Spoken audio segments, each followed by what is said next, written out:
Hello, I'm Agatha Thrash, a staff physician from Uchee Pines Institute. This institute is a place where we teach people how to do medical missionary work and health education. As such, we deal with people who are aging quite a lot. Sometimes we have people who have Alzheimer's disease.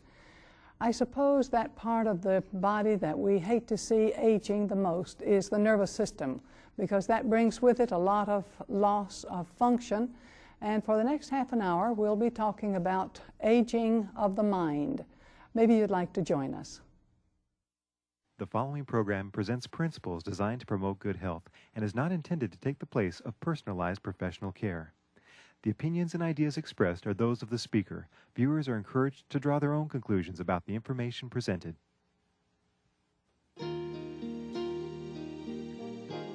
Welcome to Help Yourself to Health with Dr. Agatha Thrash of Uchee Pines Institute.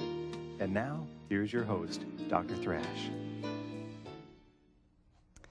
Aging comes to the body at a different rate for many of the organs. Our first organ to begin to age is the thymus gland. It's located in the chest, and even before we're born, it's beginning to involute or to age. And then we age other organs at different rates. The spleen, the liver, the pancreas, muscles, bones, joints. And we hope that the nervous system will be the very last that will age. We want to see this slow progression. In fact, the ideal would be that we would never lose function even though we do age. Aging should not be a time when we expect ill health. Aging and ill health should not be synonymous. We should recognize that during the aging process, we can keep ourselves quite healthy by strict obedience to the 8 natural laws of health. In fact, one of the great reasons to institute these laws in childhood is so that you can preserve the youthful functionings of the various parts of the body into advanced old age. As Americans, we often lose our functions one point at a time. We lose our teeth, we lose our vision, we lose the elasticity of the skin, then we lose our muscle tone, we begin to lose our bones. So little by little, then we may lose a little part of the heart, or we may lose a little part of the intestinal tract. Little by little, we lose our organs until finally we get so we can't walk, we don't sleep well, we can't eat a lot of things, and we're essentially becoming aged. Aged because of the loss of various functions, one step at a time. Now, as we come to think about what is memory loss or the loss of the nervous system, not all of memory loss is Alzheimer's disease, although we may somewhat jokingly say when we forget something that my Alzheimer's is working up today.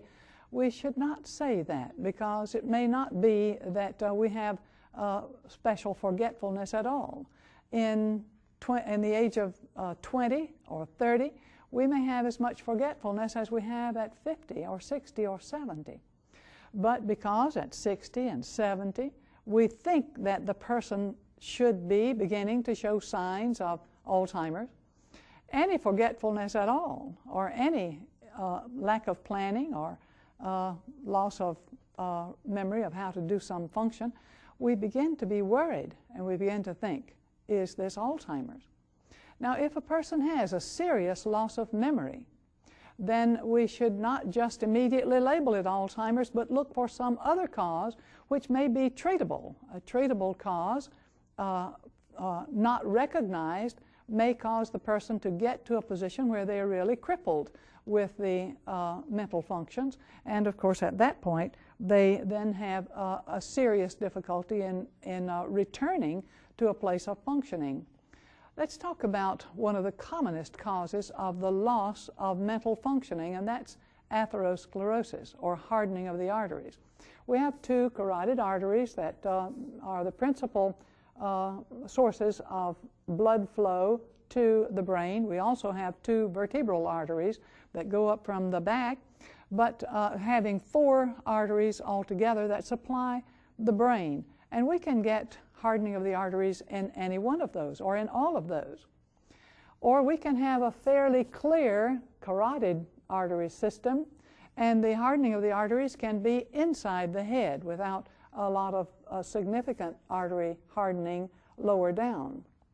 Even the very tiny blood vessels of the brain can become hardened and can lose their function, lose their ability to carry the blood to the brain, and all of these can cause deterioration. If you have a stethoscope in your home, or if your doctor listens to your carotid arteries, the doctor may say to you that you have a bruit.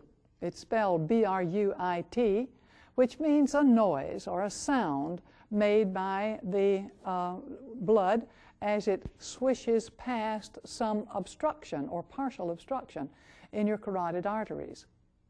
You may also hear this in the aorta, hear this bruit or this noise in the aorta, or in the iliac veins that go down through the groin into the legs. Wherever we hear a bruit, it's always unpleasant for the doctor to hear, because he knows that inside that artery is a cushion or a mound causing an eddying of the blood as the blood swishes over it, and that is a cause for concern. It indicates that the person has hardening of the arteries. We need to recognize hardening of the arteries because it can be reversed to some degree. And by changes in lifestyle, by very careful attention to one's food, one's exercise, even such things as sunning, breathing deeply of fresh air, all of these things may help to reduce one's likelihood of getting this hardening that causes the closure of the blood vessels going up to the head. Then another thing is that of trauma. Repeated trauma to the head, such as might come from competitive sports. Of course, whatever is done there is usually a permanent loss and may not be reversible. But that at least would not be Alzheimer's, and we need to recognize that there can be a difference. Then there is a theory that partially cooked grains may be a real problem for some people. We know that grains may start out, let us say, this size, relatively speaking, and as we cook them a little bit, they become a little softer. The outside part of the grain dissolves or cooks or softens and becomes a part of the fluid around it, and then the grain becomes smaller and smaller, and finally is small enough that it can enter a capillary, but not small enough that it can go through the finest meshes of the capillary meshwork, and there it stops. So when it gets into the bloodstream through the intestinal tract, it flows or travels to a certain distance and then stops at that point. That means that the blood flow to the tissue beyond that is cut off. Then the person gets a tiny micro abscess, a little sterile abscess there, has no germs in it, but it is a place where we have lost some tissue, and the tissue has died and will then be replaced by a scar.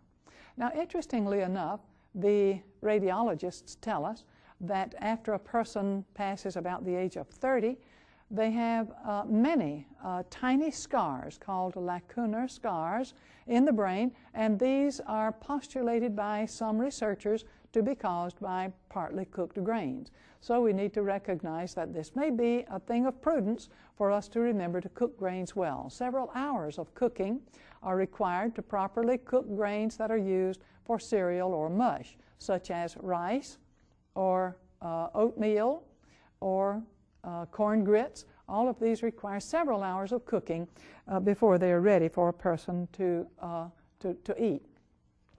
Now, stress is another reason for a loss of memory. Some of you may have had the experience of a very stressful day, and then you say, where are my keys? Or where is my notebook? Or where did I leave my pocket PC? And you can't remember where these things are. They are lost. You may even forget your purse or your billfold, something very important, and maybe just out of place because of stress. Stress can also have a permanent effect. If it's serious enough, then a serious loss, such as a house burning down or someone in the family dying, these things may be stressful enough that it may cause some kind of permanent loss of memory. at least for the things that surround that period of time. Any major loss can be associated with that. Now, there are some physical stresses, metabolic stresses, such as come on with overeating. Overeating is a metabolic stress on the body. It also is a stress on the central nervous system. And it is nothing to be to joke about that we overeat. When we overeat, we increase the likelihood that we may get Alzheimer's disease or Parkinson's disease. This is a very important thing for us to recognize. And so as we consider these things, there are many things that we can do to make certain that we do not have these kinds of problems that reduce the mental functioning of the person. Now, alcoholism and other toxins, illicit and licit drugs that we may take, can also make their toll on the central nervous system and make it so that we are unlikely to maintain brisk mental functioning right into advanced old age. A B12 deficiency, especially for tall, blue-eyed, fair-skinned, or freckled individuals who have a North European extraction, these individuals tend to be more susceptible to B12 deficiency. And it may be correctable, at least early enough. It is correctable, and so tests should be done. The person should be evaluated for that kind of problem. Also, a folic acid deficiency for the same reasons that B12 causes a problem. And then hypercalcemia, that's an increase in calcium. This can cause also deposits of calcium in the central nervous system, and that can result in a reduced mental functioning. Low thyroid is another very correctable problem that a person may have, and that can easily be corrected, and we want to do so. Now, of course, there are serious organ failures that occur in people who have serious disease of liver and kidneys, and these can cause also a loss of mental functioning. Now, we need to be able to diagnose some of these problems, and to help me talk with you about the whole problem of mental and emotional problems is Don Miller, who is a health educator and health counselor at UT Pines Institute. And Don Miller will now talk with you some things about the diagnosis of Alzheimer's disease. Don Miller. Thank you, Dr. Thrash. Dr. Thrash just mentioned many things that can give Alzheimer-type symptoms, but we have to understand that those things alone do not give a diagnosis of Alzheimer's. Matter of fact, it's really hard to diagnose Alzheimer's. One thing by itself cannot be the one. Let's say one of the main one we always think about is loss of memory. I just can't think of it anymore. Well, we all have losses of memory. We've been forgetting things all of our lives, and that by itself is not a loss of memory. Let's take it to a finer tuned thing. I am always losing the keys to my car, but it's when we forget that we have a car that we might be a little bit more concerned with a memory loss. We all, and a matter of fact, one way, and I think I need to at the same time of talking about some of the things that may be a diagnosis of Alzheimer's, I can also mention some things along the way that we can protect ourselves from developing these types of diseases. And this is just theory on my part, but we need to keep the mind strong. And we realize that one thing that deranges the mind, and this is a mind derangement type of an illness, is a disorderly environment. We need to keep our environment neat. We mislay our keys because our place is a wreck. We don't have any system to our lives. We need to develop a system in our lives where everything, a place for everything, and everything in its place is the way the saying goes. And if we do these things, we're talking about not so much as one messy corner. Not the trunk of your car can't even be messy. And as we keep everything arranged, our mind will keep from becoming deranged. The second one of the diagnosing steps might be a difficulty in performing familiar tasks. Things like maybe tying your shoes or winding your watch or turning on the stove. I remember a few years ago being in someone's home where the person in the home had gone in to make himself a sandwich, but he forgot how to make a sandwich. Now, it wasn't Alzheimer's in this case. He had just had a TIA, and his mind wasn't working well, so we cannot misdiagnose by calling on a lot of other things that might be causing his particular problem. Another one of the warning signs or diagnostic signs of Alzheimer's is a language difficulty. I just can't think of that word anymore. It's no problem not being able to think of that word, but when we're constantly not being able to bring up that word that we need, a familiar word, that might be a little bit of a diagnostic clue that we might be heading down Alzheimer's highway. And so look for the person who just is always grasping for words. Disorientation as regards to time and place. Now, I travel a lot, and I travel internationally a lot, and I go through lots of time zones. And I remember the last time I traveled, I came back from Africa traveling. I mean, it was the longest day of my life. It happened to be my birthday. I left 15 minutes before my birthday, got home about 5 hours before my birthday ended, and that was the longest day of my life. And I remember going to bed that night, waking up in the middle of the night, laying there in bed. I had no idea where I was, when it was, or even who I was. That was because of a disorientation as to time and place because of a upset schedule. So, what do we do with somebody who might be going down Alzheimer's highway? They've got to become regular in their schedules. Everything on the right time. Everything on schedules. If someone seems to be going down that slope, correct the damage right now. You might be able to slow it down, if not stop it. People who show poor or decreased judgment.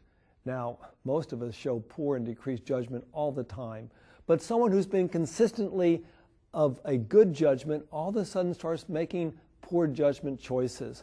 That's one of the diagnostic tools of Alzheimer's.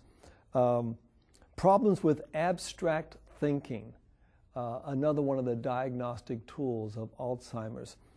Misplacing things, and again, that goes along with the memory. I sort of put these two together, but we're always mislaying things. We can't find, I remember one time I spent a half hour looking for my glasses, and I finally found them. They were hanging on my nose. Now I don't have Alzheimer's. I just was really flustered that day, and I don't understand why I couldn't see them. As soon as I looked in the mirror, I saw my glasses were where they were supposed to be, hanging off my nose. But we need to, those people who are always misplacing things could be a diagnostic tool. Changes in mood and behavior. Now, I need to mention, as I talk about mood and behavior, the fact that sometimes we can keep who we really are under wraps. And who we really are when we start getting into areas of Alzheimer's or dementia or just senility, which is probably what we can group them all as in some forms, the real you comes out.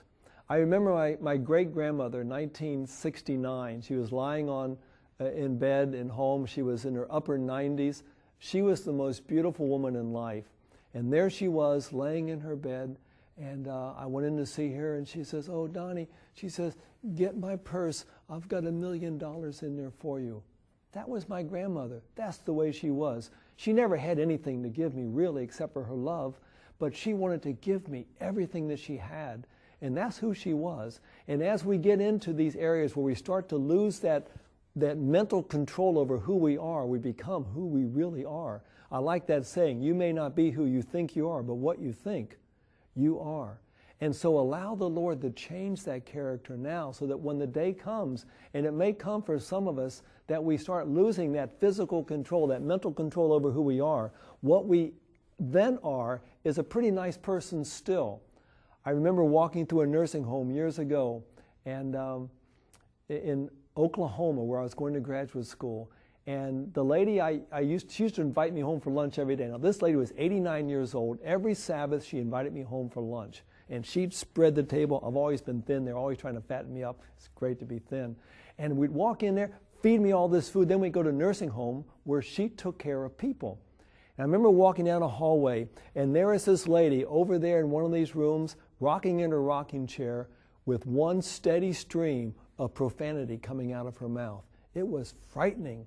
Maybe that's who she really was. I don't know. But one of these personality and judgment things, when they start to change, it could be one of the signs of Alzheimer's. Changes in personality. And loss of initiative. You just no longer want to do anything. A person who used to love to, let's say, like play the piano, they no longer have an interest in playing the piano anymore. All of these things are diagnostic clues that you might be going down Alzheimer's highway. Going back to this recognition and memory thing, it's when we can see the person or see the thing and we still can't remember who it is or what it is, whether we can see it or hear it or feel it or whatever. If we can't do that, one of the diagnostic signs that we might be going down Alzheimer's highway.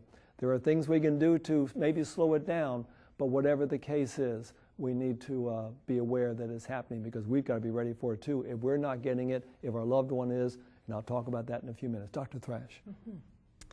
Alzheimer's is not by any means funny, although sometimes we lose our keys and we make a joke about it, but Alzheimer's has a great impact on us, and we need to recognize the seriousness of this diagnosis. There are certain things that happen to us in the brain that are diagnostic of Alzheimer's. Unfortunately, we have to have a sample of the brain itself in order to make that diagnosis. And not very many people are going to let you have that kind of sample to examine under the microscope. But I'd like to show you on the whiteboard here just what kind of thing we're dealing with in the brain when we're talking about Alzheimer's disease. Let us say that we have here a nerve cell. Here it is. Looks somewhat like this, and I'm going to draw it as if it were on its side so that I can make this extension out here like that. This is the axon, this is the cell body, and over here we have some more processes which we call dendrites. Now, when the person is getting Alzheimer's disease, one of the first things that happens is that, or one thing that may happen, is that they get amyloid plaques that form on the nerve cells somewhere. It can be on the axon, it can be on the processes, or it can be on the cell body. These amyloid plaques are of unknown source. We don't really know where they come from nor what makes them. But although I have a theory, I think it may be from our overeating, or it may be from something that we do that breaks one of the 8 laws of health, and another good reason to be careful about all of those. But at any rate, at the present time, we do not know where these amyloid plaques come from. And another thing is a tangle of these processes. These are called neurofibrillary tangles, and they can occur right up on the cell body or out in the processes out here like this. And then, of course, another thing that can happen is that we can lose the entire cell. It just drops out and dies. And this is a thing that we can understand as being what Alzheimer's disease is. It's a number of things that make it so that we are unlikely to be able to transmit nerve impulses, which we call memory. These changes usually occur in a portion of the brain which might be thought of as being a little between the temples and between the eyebrows, where those 2 lines intersect, would be about where the hippocampus would be. That's about the level, but it's on one side or the other. Now, some other things that we can tell you about Alzheimer's that make a very serious problem is the impact that Alzheimer's disease has on others. I think that's one of the most serious things that we have. And Don Miller is going to talk with you a bit about that. You may be that other one of these days. How do you deal with your loved one becoming a victim of Alzheimer's? First of all, we have to not get flustered in the face of that loved one, because they too, whereas they may seem like they don't remember anything, they too are struggling with it somewhere in that lost, confused mind. So we have to do a number of things for this person. You have to realize that that person is going to go from total independence to total dependence. They will go from the place where they can take the bath by themselves to the place you've got to remind them to take the bath, to the place where you have to help them take the bath. And the time's going to come when they don't want to take the bath, and you can't force them at that point. You've got to slowly bring them into that experience. you've got to talk gently to them. They've got to be talked gently to. I've heard people with loved ones who may not have had Alzheimer's, but some type of dementia, some type of senility, and the person would ask the same question over, where are we going? We're going to town. Okay. Where are we going? We're going to town. Where are we going? And that would happen 20, 30 times. And I would always marvel that the person could sit there and answer that same question the same kind way, exactly the same answer every single time. We have to become like that. That's the way Jesus would like us to be in those situations.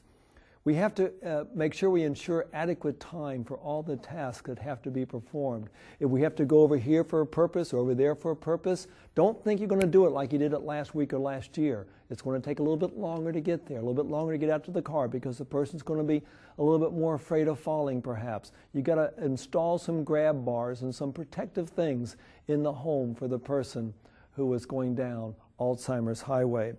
You've got to prepare for any task that you're going to be taking that person through. If you're going to give them a bath, have everything ready before you put them in that bath. You can't put them in the bath and then go off looking for the towel or the soap or the scrub brush.